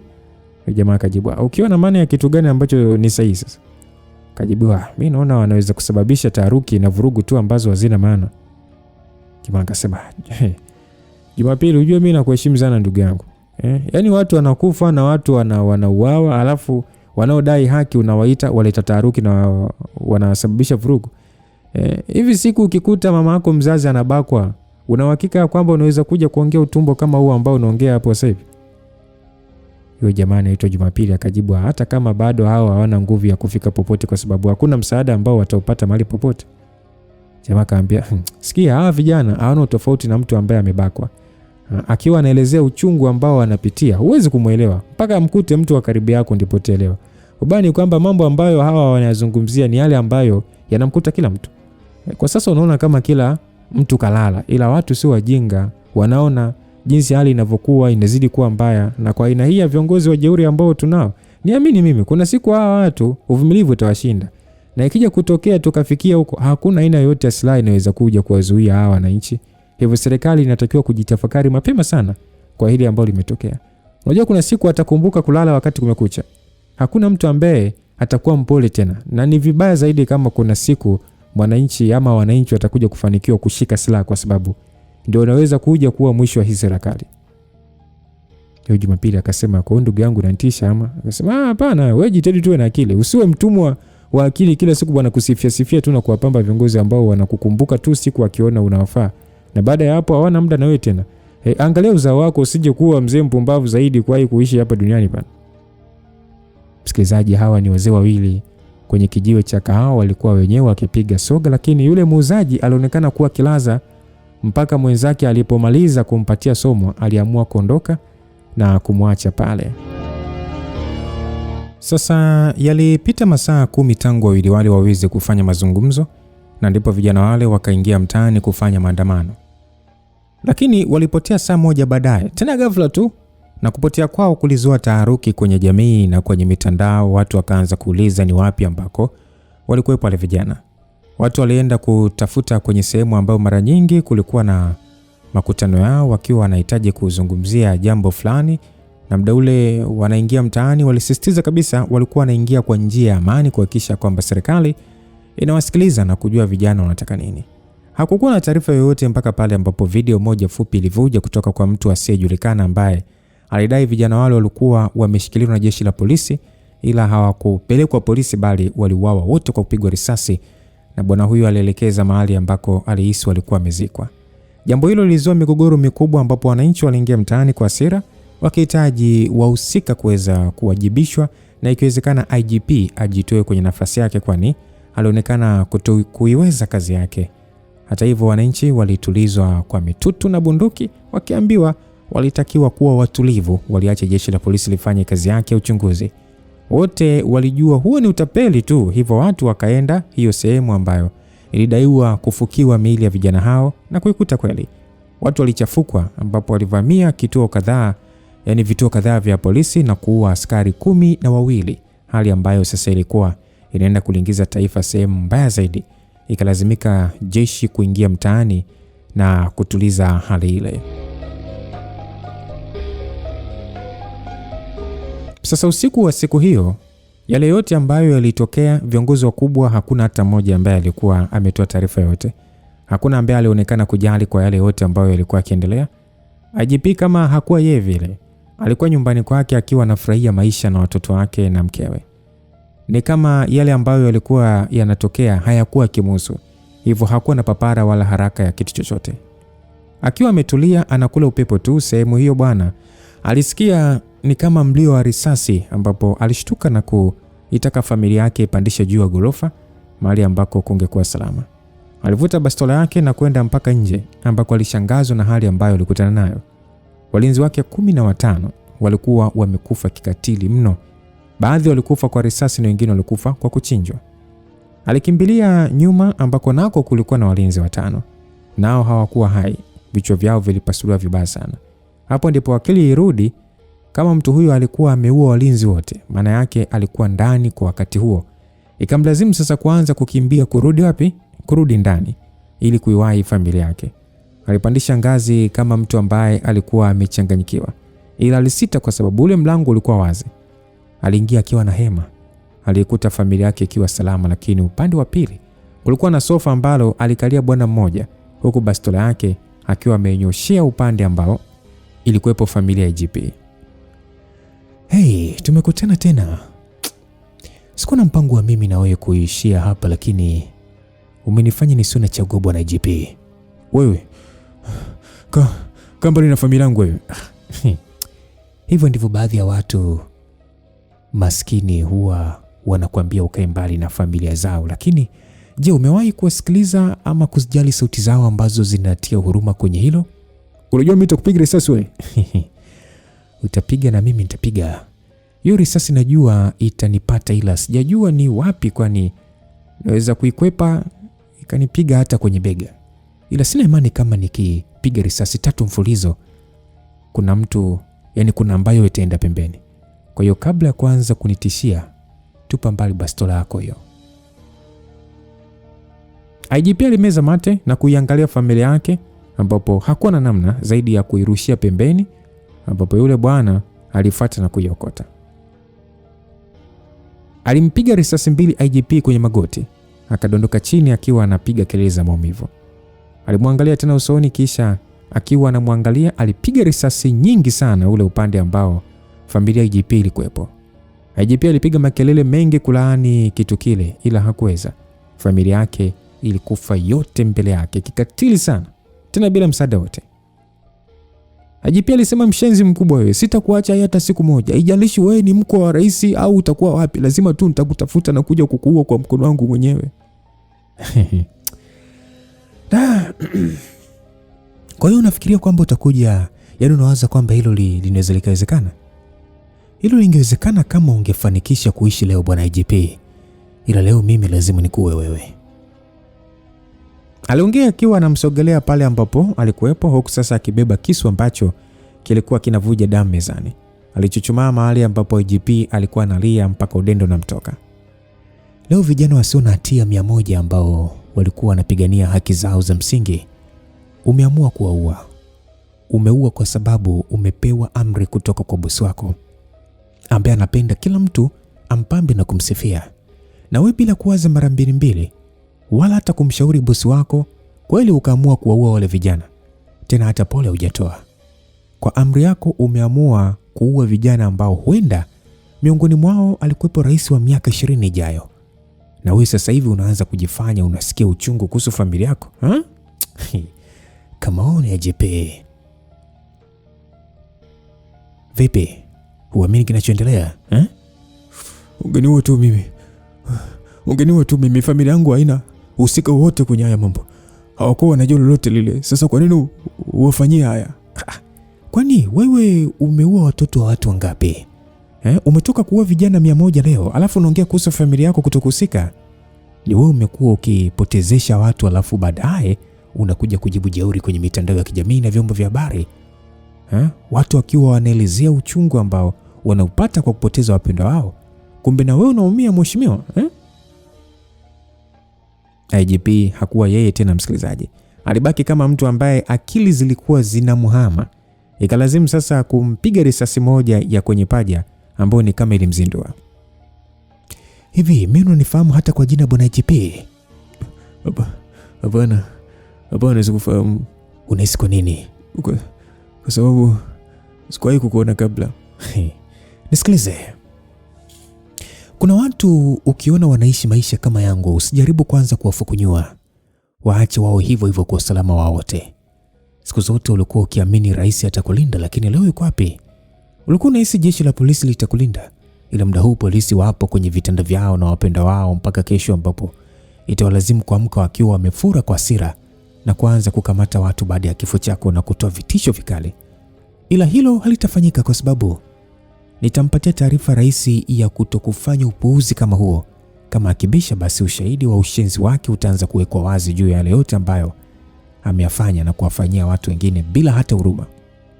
Hivyo sina uhakika kama Tamizogo ana uchungu sana na wewe kiasi kwamba akubali kukupigania badala ya kupigania maisha yake na ile nafasi yake ambayo amebakisha siku kadhaa tu za kuwa pale. Mimi naweza kuahidi kwamba kama ikitokea mkampindua rais, mtakuwa mmefanya kosa kubwa sana, kwa sababu utakuwa utamaduni wa nchi kwa miaka yote ambayo itakuja huko mbele. Wewe, naomba nisikilize kwanza, tusingefika huku kama si ujeuri yenu na kujifanya mna nguvu zaidi ya kila kitu hapa duniani. Lakini pia nimempa nafasi rais ya kuweza kutoka kwenye ile nafasi, ila inaonekana hayupo tayari. Sasa kwa ushauri wako tu unataka apigiwe magoti kutimiza wajibu ambao umemweka pale, Maamuzi atakuwa ni yake, kama auawe au akafungwa akiwa hai baada ya kutoka kwenye ile nafasi. Hivyo kama yakitokea hayo ambayo unayasema wewe, basi sababu itakuwa ni yeye mwenyewe, na sina uhakika kama yatakuja kutokea tena baada ya yeye, kwani mifumo ndio shida kubwa. Watu wakipewa yale ambayo wanataka na mimili ikawa inajitegemea kwa haki na uhuru, hautakuja kuona hata mtu mmoja anapaza sauti ya kupiga makelele, kwa sababu kila mtu atakuwa anawajibishwa akikosea, hata rais mwenyewe, jambo ambalo kwa sasa hawezi kuliona. Ndio sababu imefanya tumefikia huku. Vipi? Una lolote la kuzungumza? Mimi naomba tu. Jamaa hakumaliza kauli yake vizuri, msikilizaji. Kisu kilizama kwenye bega lake na kulitenganisha. Sehemu ile ambapo zilipigwa risasi nyingi mpaka pakabonyea ndipo alipozamishia kisu. Alitobolewa jicho na kukatwa viganja vyake vya mikono vyote viwili, kisha akatobolewa tumbo lake. Alikuwa anatetemeka sana IGP na kuhema kwa nguvu wakati ule. Hali ile sasa ni kama ni anakufa huku hamini anakufa kufaje kwa aina hiyo. Yule bwana alikuwa akirekodi, kisha baada ya pale kuna mahali aliituma na kumwacha IGP akiwa anahangaika ndani kwake mwenyewe. Baada ya kufika nje, alitoa simu yake na kupiga mahali. Akasema ya kwamba nipo tayari kukusaidia. Ile simu ilimkutia Zahaka akiwa nje ya jumba ambalo lilidaiwa kuwa na mdogo wake na Ailana. Alitabasamu na kukumbuka wakati anapigana bwana yule, licha kumuibia kadi yake, naye pia aliweka yake ambayo ilikuwa na mawasiliano. Hivyo ndivyo Romeo Martin alivyoweza kuipata namba yake. Basi Zahaka alisema ya kwamba ni muda sasa wa kuikomboa Tanzania. Alitamka akiwa anatoa visu vidogo kwenye gauni lake na kujigeuza kwenye ukuta, akatua ndani ya lile jumba. Dakika 5 tu zilitosha yeye kuigeuza ile sehemu kuwa kisiwa cha mauaji. Walinzi waliuawa kikatili, kisha akatoka na yule kijana ambaye alikuwa ametekwa eneo lile kwa muda mrefu kwenda kumkabidhi kwa dada yake Ilana ili aweze kuondoka naye na kwenda mahali ambako angehitaji mwenyewe. Lakini kabla ya kufika nje, alihakikisha sura yake inaonekana vizuri kwenye kamera. Zahaka alijitambulisha rasmi kwa watu hao. Wangemwona vizuri kwa sura yake wakati wanapitia video hizo. Taarifa za mauaji hayo zilifika mpaka ndani ya idara ya usalama wa taifa. Taarifa haikuwa mpya, kwani walizoea kuona watu wanakufa na kuuawa, ila aina ya mauaji ambayo yalifanyika hapo ndio aliwashtua. Ni mtu ambaye alionekana alidhamiria kuua, na ni kama kuna ujumbe ambao alikuwa anautuma mahali. Tukio lile sasa ndio lilifanya mpaka mkurugenzi wa usalama wa taifa kufika, kutokana na taarifa ambazo walizipokea kutoka kwa majirani wa ile nyumba ambayo watu waliuliwa. Fadhili Mshauri akiwa ameongozana na vijana wake ndiye alifika ile sehemu na kuanza kushangazwa na aina ya mauaji ambayo yamefanyika. Msikilizaji, nikukumbushe tu kwamba Fadhili Mshauri ndiye mkurugenzi wa idara ya usalama wa taifa. Kwa hiyo kulikuwa na mawili, yule mtu alikuwa na kisasi na wale watu, ama kuna ujumbe mzito alikuwa anautuma kwao wao kama watu wa usalama. Bila shaka alikuwa sehemu ya wale watu ambao walikuwa wanapanga kuupoteza mfumo wa uongozi, na yeye ni mmoja wa watu ambao walikuwa wameapa kuulinda mfumo huo. Basi mkurugenzi aliambiwa kwamba bosi, tumeipata sura ya mhusika. Alikimbilia huko kwenda kumuona huyu ambaye alifanya hayo. Mara ya kwanza alihisi huenda alikuwa ni yule mkwe wa rais ndiye angefanya hayo, ila alishtuka baada ya kuona ni mwanamke ndiye aliyekuwa nyuma hayo mambo. Kidogo yeye mwenyewe ni kama alishtuka, ila akalazimika kuona namna watu walivyokuwa wanauawa mpaka mwanamke yule akatoka na kijana mmoja ambaye hawakumjua, ndipo akasimama na kuangalia kwenye kamera.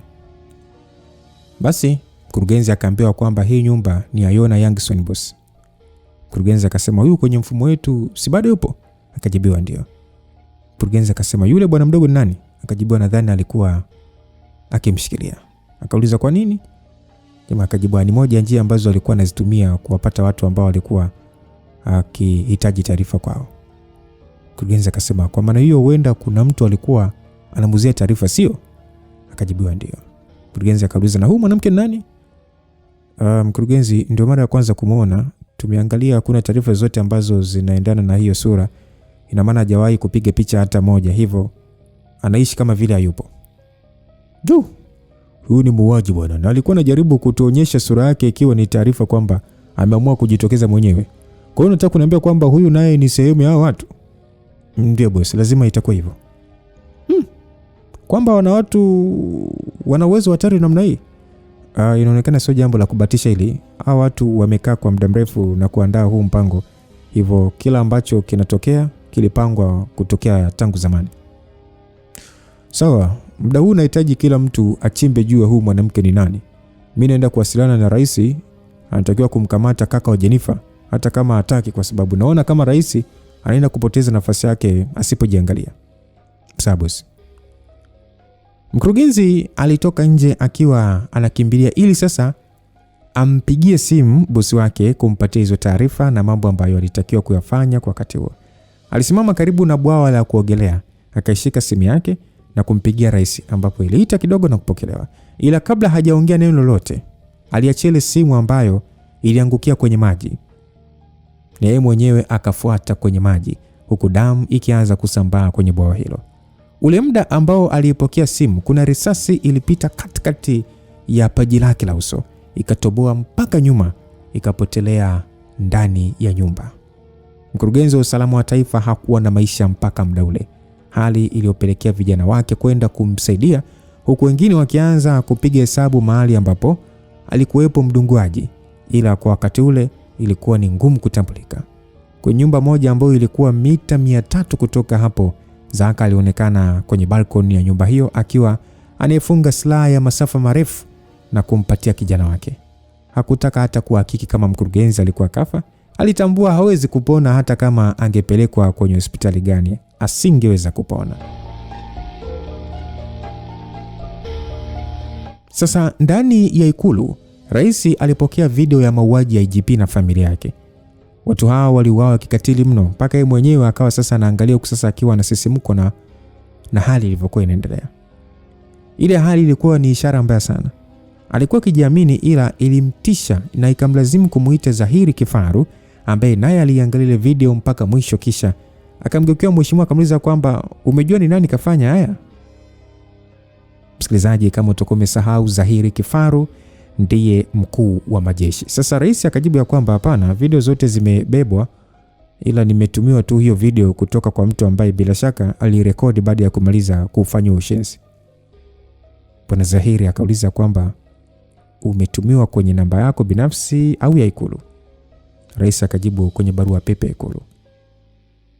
Bwana Zahiri akasema kwamba kwa maana hiyo mhusika hakutaka kutambulika yeye ni nani, si ndio? Rais akasema kwa nini afanye hivi Zahiri Mimi ndiye kila kitu kwenye taifa hili bwana. Kwa nini wapuuzi wadogo kama hawa waweze kunichezea mimi kama mtoto mwenzao bwana? Nitaua kila mtu, washenzi wakubwa hawa. Zahiri akasema mheshimiwa, ukiwa kwenye hiyo hali hauwezi kuwaza jambo la maana. Utafanya mambo ambayo kwa baadaye utajutia. Rais akasema sijali kuhusu hilo. Zahiri akasema ya kwamba nadhani sasa unapaswa kuanza kujali. Kama umeanza kukutumia video kama hizi, kumbuka watu ambao wanafanya haya hawafanyi tu kukutisha wewe wala kuichanganya akili yako, bali wanahitaji maisha yako na hicho kiti chako. Rais akasema ya kwamba wale watu ulishawaandaa ambao nilikwambia? Zahiri akajibu wapo tayari, ni wanaume wa kazi zaidi ya 8 ambao nimewaandaa kwa ajili ya hili, lakini upo tayari kunisikiliza kwanza? Rais akasema unataka kuniambia haupo na mimi kwenye hili ama? Zahiri akasema sina namna, kwa sababu hata nikisema sipo na wewe watu wako wataniua, hivyo nitaenda na wewe, na kama ukizama na mimi nitazama, Pia ndio maana nahitaji kuongea na wewe kwanza kabla ya kufanya maamuzi kuhusu jambo hili. Rais akasema nakusikiliza. Basi mkuu wa majeshi Bwana Zahiri akasema ya kwamba unajua kwa sasa taifa lipo kwenye hali ya hatari sana. Kwa nini ulifanya jambo la kipuuzi kama hili mheshimiwa? Unatoa amri vijana wote 100 wauawe kwa siku moja. Halafu unakana hadharani kuhusika na jambo hili. Umetoka kuwachora vibaya hawa watu kwamba ni magaidi. Halafu leo tena unawaua wananchi. Huoni kama Wabarikiwa ndio watakuwa chaguo la wananchi? Unahisi kuna raia hata mmoja kwa sasa anahitaji kukuona wewe kwenye hiyo nafasi? Kuna watu wanatamani kukuua kwa mikono yao wenyewe. Ila ni kwa vile tu hawezi, ndio maana hawezi kukufikia hapa kwa sasa. Ila kama ungekuwa na hiyo nafasi, mpaka sasa ungekuwa umekufa katili, huenda kuliko hata wewe IGP. Rais akasema huu sio muda wa kuongelea mambo ambayo yalishapita tayari bwana. Huu ni muda wa kuongelea mambo ambayo yanatakiwa kufuata baada ya haya kutokea ambayo hatuwezi kuyazuia tena. Basi mkuu wa majeshi akasema ya kwamba anajua kwamba huwa haupendi kuambiwa ukweli, ila kwa hali hii inabidi tu umeze mate machungu kwa kusikia yale ambayo huwa haupo tayari kuyasikia. Una machaguo mawili tu ya kudili na hili jambo mpaka hapa lilipofikia, na unatakiwa kujiuzuru. Rais alishtuka sana akasema nini?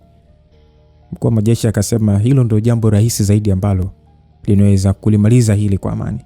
Najua huwezi kwa sababu kuna watu wamekuweka hapo wanaweza kukuua hata wewe pia. Na kuna wengine umekula ile zao bado hazijarudi. Ndio maana kwako unaona kupigana ni jambo bora zaidi. Ndipo inakuja njia ya pili. Njia ya pili unatakiwa kukubaliana na uhalisia wa kwamba unapoteza nchi na njia yako ya kurudi hapo ulipo ni vita ya wazi ambayo umeichagua na kuona inakufaa. Mimi binafsi nakwambia ukweli wa kwamba siwezi kulingiza jeshi zima kwenda kuwasaka Wabarikiwa kwa sababu ndani ya jeshi tu kuna watu ambao hawakutaki na wanahitaji hawa watu wakusafishe. Kama sio mimi kuweka mazingira magumu jeshini, huenda mpaka sasa ungekuwa umepinduliwa. Kwa hiyo kuna mgawanyiko wa makundi mawili ambao wapo tayari kwenda na wewe na wale ambao wanahitaji kuona umeondoka hapo madarakani. Rais akasema kwamba kuna watu wanataka nchi iwe chini ya jeshi kwa sasa. Mkuu wa majeshi akasema huo ndio kweli, ila una bahati nzuri nipo upande wako. Rais alilegea na kwenda kuketi ili awaze nini ambacho anatakiwa kukifanya, lakini kabla hajapoa iliingia simu nyingine kwa fujo. Akaambiwa kwamba bosi mkurugenzi amekufa. Akasema kwamba mkurugenzi nilimpatia maagizo aje Ikulu. Akaniambia kuna vifo anaenda kuvichunguza kisha aje na ripoti kamili. Amepiga simu nikapokea, akaacha kuongea mpaka simu ikakata, hivyo namsubiri aje Ikulu. Wewe unaongelea mkurugenzi upi? Akaambiwa mkurugenzi Fadhili Mshauri. Rais alishtuka sana akasema, wewe ni nani wewe? Akaambiwa ni msaidizi wake. Msikilizaji, Fadhili Mshauri kumbuka ndio mkurugenzi wa idara ya usalama wa taifa. Basi alishtuka sana. Mara ya kwanza rais alihisi ni utani. Ila ile taarifa ni kama ilianza kuwa nzito ndani ya kichwa chake. Ikamlazimu kumgeukia mkuu wa majeshi kumwangalia, kisha akaweka loudspeaker akasema kwamba nakusikiliza. Akaambiwa kwamba nawatumia video ya tukio lote ambalo limetokea, lakini mkurugenzi alitoka nje akidai kwamba anataka kukupatia taarifa. Ndipo tukasikia kishindo kwenye maji. Tumeenda kuangalia tukamkuta akiwa tayari amekufa kwa kupigwa risasi. Rais akasema kwamba mkurugenzi amepigwa risasi. Akaambiwa ndio mheshimiwa. Kauliza na nani? Akaambiwa kwamba mpaka sasa tujajua ni nani, ila tumefika kwenye nyumba ambayo inaonekana muuaji alikuwepo. Ni umbali wa mita 300 kutoka hapa. Na ile nyumba ni tupu, ndani haina kitu. Mmiliki wake ni mtu kutoka Uholanzi ambaye ana miaka 3 hajawahi kufika Tanzania. Rais alikata ile simu kwanza kwa sababu hakuwa na nguvu za kuweza kuendelea kuongea na ile simu ambayo ilikuwa mbaya kwake. Ndani ya usiku mmoja aliwapoteza viongozi wakubwa ambao alikuwa anawategemea wawili. Hivyo kwenye mkono wake alikuwa amebakiwa na mtu mmoja tu pekee ambaye alikuwa ni mkuu wa majeshi. Mkuu wa majeshi naye alibaki ameshangaa tu kwa namna hayo matukio yalivyokuwa yametokea tena kwa usiku mmoja. Sasa kauliza kwamba walijuaje kama Fadhili atakuwa pale. Sasa wakiwa wanataka kuanza kujadili jambo hilo, iliingia message, ndipo rais akaifungua. Ilionyesha tukio la mwanamke ambaye alienda kufanya mauaji ile sehemu kisha akaondoka, na baadaye tukio la kuuawa kwa mkurugenzi Fadhili Mshauri. Rais akauliza kwamba huyu mwanamke ni nani? Rais alitoa macho akiwa anabamiza mkono wake kwenye meza mpaka ikayumbayumba. Rais akaambiwa kwamba nadhani una maadui wengi huenda kuliko ambavyo tunahisi mheshimiwa. Rais akasema kwamba kwa hiyo alitaka nimuone ama? Mkuu wa majeshi akasema ndilo lengo lake kubwa. Alihitaji uweze kuiona sura yake, ndio maana alisimama pale kwa muda. Rais akasema hiyo ina maana gani kwangu?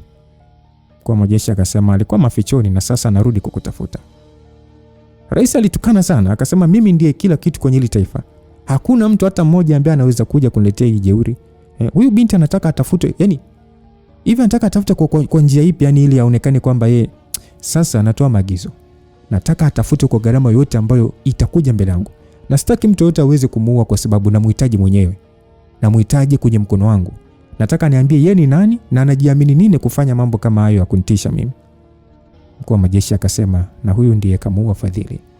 Rais akasema kwamba baada ya kufanya hilo tukio alijua angeenda hapo. Akaambiwa ndio. Rais akasema kwa hiyo yani inawezekana pia ndiye ambaye amemuua IGP, si ndio? Mkuu wa majeshi akasema hapana, haiwezekani kwa sababu muda ambao IGP amekufa umepishana kidogo tu na ile tukio. Ni mpishano wa dakika kadhaa tu, hivyo isingewezekana huyu mtu ajigawe sehemu mbili kwa wakati mmoja. Lazima kuna mtu mwingine tu ambaye alikuwa kule. Rais akasema huyu mtu mwingine anaweza kuwa nani kwa mwanzo wako? Mkuu wa majeshi akasema ni mtu gani mwingine ambaye sasa unahisi anaweza kuwa anahitaji uondoke hapo kwenye kiti chako mheshimiwa? Rais akajibu ni mkwe wangu. Mkuu wa majeshi akasema yani unamaanisha kaka yake na Jennifer? Rais akajibu ndio maana yeye hajataka kuonekana ndani ya video hii kwa sababu anatambua anaweza kumuua mdogo wake. Mkuu wa majeshi akasema ni una uhakika na hili mheshimiwa? Rais akajibu huyu aliniambia anatakiwa kujiuzuru kwa sasa, kama nisipofanya hivyo ningeingia naye kwenye vita. Mkuu wa majeshi akasema kwamba atakuwa anajuana na huyu mwanamke. Rais akasema sina jibu hilo, ila kwa sasa natakiwa kumkamata. Mkuu wa majeshi akasema unamkamata kivipi hasa mheshimiwa? Rais akajibu hapa natakiwa nimteke mdogo wake, ndio njia rahisi ya kuweza kumpata yeye. Mkuu wa majeshi akasema vipi kuhusu Kiran, itakuwaje hali yake sasa? Bwana, kwa hapo nilipofikia Kiran mwenyewe naona amenikataa, hivyo atatafutua tu madaktari hapa Ikulu, kishindikana nitamzika tu. Rais alikuwa na roho ngumu kama jiwe kwa ajili ya kuyalinda madaraka yake. Alichukua simu na kutaka walinzi wakamkamata Jennifer na mumewe Kiran wapelekwe Ikulu usiku huo, lakini taarifa ambayo aliipata ni kwamba ile nyumba haikuwa na mtu hata mmoja. Ilikuwa tupu kabisa na walinzi wote walikuwa wameuawa. Rais alitaka kuchanganyikiwa, kama sio mkuu wa majeshi kumshika kumtuliza, huenda angeua hata walinzi wake mle ndani, maana akili haikuwa ya kwake tena. Sasa Tami Zogo bwana alikuwa amechanganyikiwa. Ndani usiku mmoja aliopoteza watu wake muhimu wawili, tena kwa mazingira ambayo hayakuwa yakieleweka. Afumba zaidi ni kwamba wakati ambao alitambua mkwewe ndiye alihusika na hayo mauaji, alitambua mwanae naye alikuwa amemsaliti kwa kuhamia upande wa pili jumla. Hilo ni jambo ambalo lilimuumiza kwa ukubwa. Hakuelewa afanye nini, akalazimika kurudi kwa mtu ambaye alimweka pale, japo mara ya mwisho alimtishia maisha. Mimi nashangaa namna wanadamu wanavyokuwa wasaulifu. Ni wewe ambaye mimi nilitaka hili jambo liishe haraka, ukaja hapa kunipa vitisho na kudai nitambue mipaka yangu. Unaweza kuniambia kipi kimekuleta hapo ukiwa una hema tu namna hiyo bwana rais? Alikuwa naibu ila hakuwa na njia nyingine wala sehemu nyingine ya kwenda. Stanis, kwa hiyo umesikia ambacho kimetokea? Ulitegemea mimi sitajua ambacho kinaendelea? Stanis, mimi najiona kupotea hizi. Najihisi kupoteza kila kitu kwenye maisha yangu. Sijui nitafanya kitu gani kwa sasa, kwani hata yule mtoto ambaye nilikuwa nampenda na kumtegemea naye amenisaliti. Najihisi yani kuwaka moto ndani yangu yani, kwani mimi sikuwahi kufikiria kwamba toto ambalo nilitoa kila kitu kwa ajili yake leo linaweza kunisaliti kisa mwanamke. Kisa mapenzi Stanis. Rais aliongea kwa kufoka, lakini bwana yule alimpatia pombe ili kuupa mwili pole, maana akili haikuonekana kuwa yake kwa muda ule. Alikunywa ile pombe yote mpaka akaanza kutoa machozi. Haya, niambia sasa ni nini kimekuleta hapa Tami Zogo? Stanis, mimi akili yangu hapa imefika mwisho. Kuna jambo ambalo naliwaza tena kwenye akili yangu, hivyo nahitaji msaada wako kiongozi. Wewe leo ndio umetambua kwamba mimi naweza kusaidia? Stanis, nafikiri huu sio muda wa sisi kuanza kutanguliza tofauti zetu. kwani tupo kwenye hili jambo pamoja. Kumbuka kama wakiniangusha hawa na wewe utapotezwa, maana ndiye mtu ambaye wanatambua haya yote yanatokea kwa sababu yako. Tami, huyu binti ambaye ameamua kumuua mkurugenzi, umewahi kuwa na taarifa zake kabla? Hapana. Kuna mtu labda ambaye mliwahi kumuua ndani ya Deep State ambaye alikuwa na familia na hamkuwahi kuhakiki?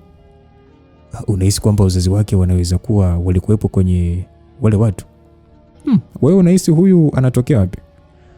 Kwamba ni sehemu ya yale majina matatu ambayo mpaka sasa tuyajui. Hapana Tami, hapana. Wewe umejuaje hilo? Na wakati hata humfahamu. Tami Zogo, ngoja nikwambie kitu kimoja. Kwa sababu lengo la yale majina ni kuweza kuwaingiza watu wale serikalini, ambao wengine huenda wapo serikalini tayari.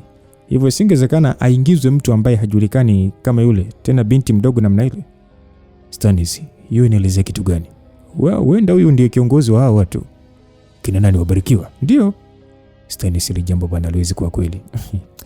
Unahisi ni kwa nini amekuja kujitambulisha wakati huu? Mimi sijui. Unahisi ni bahati mbaya tu inatokea binti mdogo kama huyu kufanya tukio la kutisha la mauaji ya namna hii na kuonyesha sura yake kwa bahati mbaya tu? Hapo alikuwa anakuonyesha uhalisia wake yeye. Alihitaji uweze kumjua yeye ni nani. Lakini kikubwa alikuwa anatumia tu, yani ni kama anatuma ni ujumbe tu kwamba yeye yupo tayari. Hivyo ujiandae kwa sasa, anakuja kwa ajili yako. Yaani unamaanisha anataka kunitoa hapa? Ndio maana yake bwana. Na ubaya ni kwamba haujui nani na nani wapo upande wako, kwa sababu inawezekana hadi kwenye nafasi kubwa serikalini wana watu wengi tu. Ndio maana wanakuwa wanapata taarifa haraka kuhusu mambo mengi. Kama ambayo unayosema ni kweli, maana yake hili hawezi kulifanya mwenyewe, lazima kutakuwa na mtu mwingine anampatia msaada, si ndio? Sasa hapo ndipo anaingia mkweo. Yaani kakake Jennifer. Ndio. Kila anajapotea kwa bahati mbaya, lazima anajua yale ambayo anaenda kuyafanya. Na huenda alishampokea kama shemeji yake. Hivyo hataki kufa kwa haya yote ambayo yanaenda kutokea. Stanis, kwa hiyo inawezekana kwamba hawa wawili tayari wamekutana. Ndio maana hayo matukio yalitokea kwa wakati mmoja. Lazima wamekutana tayari. Huyu mshenzi nilimwambia nitamjibu jambo lake ambalo aliniagiza. Kwa sasa kama wakimtumia Kiran akikubali kuniuza mazima wao, utakuwa na ushahidi mwingi wa mauaji ambao nimefanya. Wizi ambao nimeufanya na vitu vingi ambavyo vitatuchafua kimataifa. Tami, huu ni ujinga wako mwenyewe Tami. Unajua Tami, niliwahi kukuonya kwamba mwanao unampa nguvu ya kujua ambayo hastahili kujua, ila ukawa mbishi na ukutaka kuelewa jambo. Ona sasa mahali ambako wanaenda kukutupeleka. Na hiyo kijana huenda amegundua una mpango wa kumuua. Ukiona maana gani? Tami, kuanzia maeneo ambayo harusi ilifanyika lazima amepandikiza vifaa vya mawasiliano. Maana yake anapata taarifa kwa masaa 24 na yale ambayo yanaendelea. Kwa sasa lawama haitakuwa na umuhimu Stanis. Mimi nadhani tu niambie ni kipi natakiwa kufanya ili basi angalau tuweze kutoka kwenye hili jambo. Kwani kila kunavokucha hali inazidi kuwa mbaya. Tami, kwanza hautakiwi kutangaza lolote kuhusu vifo vya hao watu wako. Yaani vifanye kuwa siri. Sasa vipi kama hao ndio wakitangaza? Hawezi kufanya hivyo kwa sasa, kwa sababu lengo lao sio kuwachanganya wananchi, bali wanataka kukuchanganya wewe kwanza. Utoke kwenye mstari kwanza. Kwani wanatambua baada ya hapo utaanza kufanya maamuzi kwa kurupuka bila kutumia akili.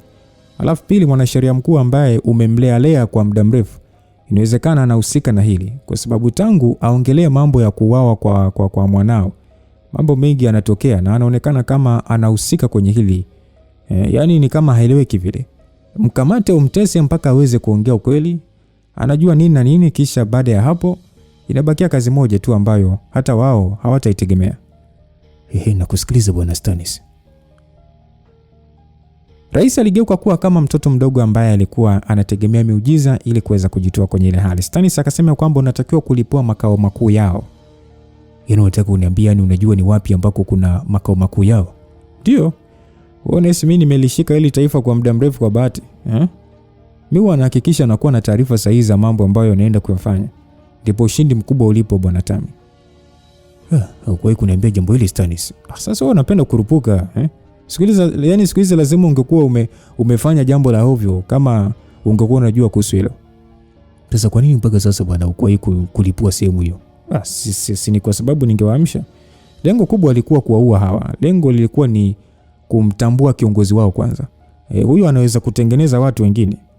Maana yake kwa sasa tutajua tunamtafuta nani na nani. Ndio maana tunaweza kuwavamia ili kuwapunguza nguvu. Na ndio muda ambao sisi tutautumia kumalizia jambo hili.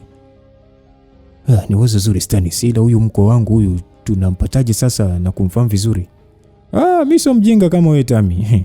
Tutakupatia taarifa zake ndani ya masaa 24 yajayo. Stannis unanitania sio?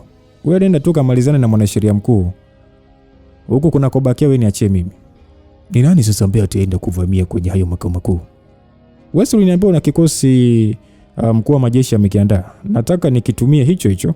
Hivyo ukitoka hapa mwambie hawa, yani kamwambie huyo mkuu wa majeshi awaambie hawa watu wanatakiwa kufika ofisini kwangu leo. Rais akujibu. Alitoka akiwa na tabasamu kwenye uso wake. Hakujutia kuwa karibu na Bwana Stannis, kwani siku zote alikuwa akimpatia majibu kwenye nyakati ngumu ambazo yeye alikuwa anakata tamaa. Alijiona kuwa mshindi kwa mara ya pili. Tami Zogo alisema, Tanzania ni yangu na nitaitawala mpaka siku na kufa. Sasa ngoja niwaonyeshe watoto. Alitamka maneno hayo kijasiri akiwa anapotelea kwenye gari yake. Sasa msikilizaji, huyu mwamba ambaye yeye ndo anaamua rais awe nani. Hawa watu wa system wa zamani sana. Yaani watu wanapiga kura lakini rais tayari wao wanakuwa wameshamjua ni nani. Sasa huyu mwamba huyu ambaye yupo kwenye system huyu, sasa yeye anaingia kwenye vita ya kutafuta taarifa za kaka yake Jennifer. Sasa wakishakutana itakuwaje, kwa sababu inaonekana mwamba ni ana nguvu sana kimamlaka na ameomba kile kikosi kazi ambacho mkuu wa majeshi alikiandaa kifike ofisini kwake, kisha waende kwa huyo mwamba ambaye ni kaka yake Jennifer, ambaye mimi na wewe tunamjua kwa jina la Romeo. Sasa basi, yapi atakayoendelea kesho msikilizaji? Kwa mapenzi ya Mwenyezi Mungu tutaimaliza hii simulizi. Yaani tutamaliza nao kabisa, kwa sababu kuna story nyingi sana ambazo zinatusubiri. Story kutoka kwa kina Kitifefe, kina Chuchu, kina Rita Story, wengi sana. Story zao zinasubiri imalizike story ili zile zingine zianze kutoka. Kwa hiyo tuendelee kubakia hapa kama bado hujasubscribe fanya hivyo. Mdoto ulikuwa nami Lucas Sumba, simtayarishaji ni Fabian Babuya. God be with you till we meet again. Bye bye.